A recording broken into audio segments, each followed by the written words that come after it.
On November 24, 1971, a mysterious man boarded a flight in Portland. Before the night was over, he would hijack the aircraft and disappear.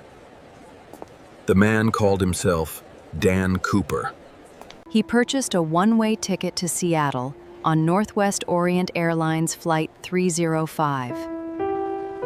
He took his seat near the rear of the Boeing 727. A few minutes after takeoff, he handed a flight attendant a folded note.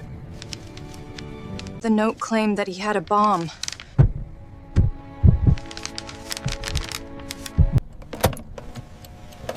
Cooper opened his briefcase and showed what appeared to be an explosive device. Then he made his demands: $200,000, parachutes, and a fuel truck.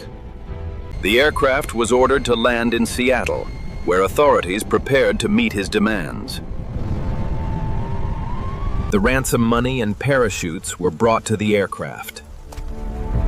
The passengers were released, but Cooper stayed aboard with the crew, and his plan was only beginning.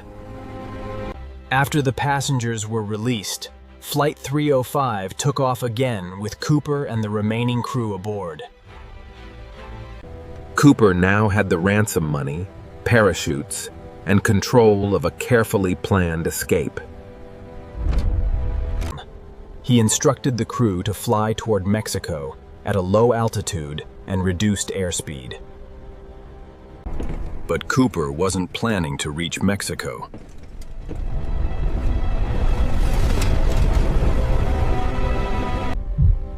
Somewhere over the Pacific Northwest, he prepared for the moment he had planned from the beginning. He moved toward the rear stairs as the aircraft disappeared into the darkness. Then, sometime around 8 p.m., he jumped into the darkness. The crew could no longer see him. Cooper had vanished into the night. When the aircraft landed, investigators discovered that the hijacker was gone.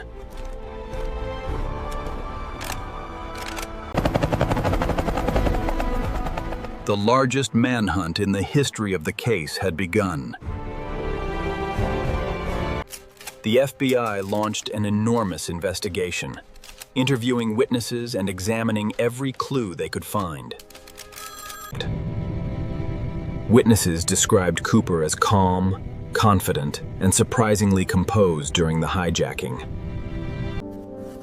Investigators created sketches based on witness descriptions, hoping someone would recognize him.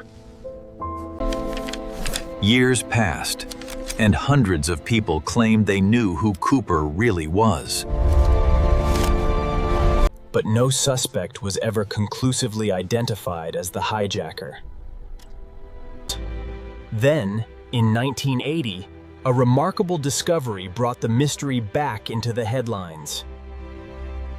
The bills were identified as part of Cooper's ransom, about $5,800. But the discovery created an even bigger question.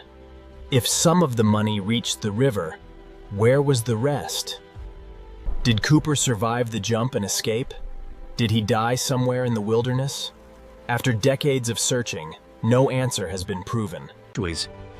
In 2016, the FBI suspended active investigation into the case. The man disappeared. The money disappeared. But the mystery never did.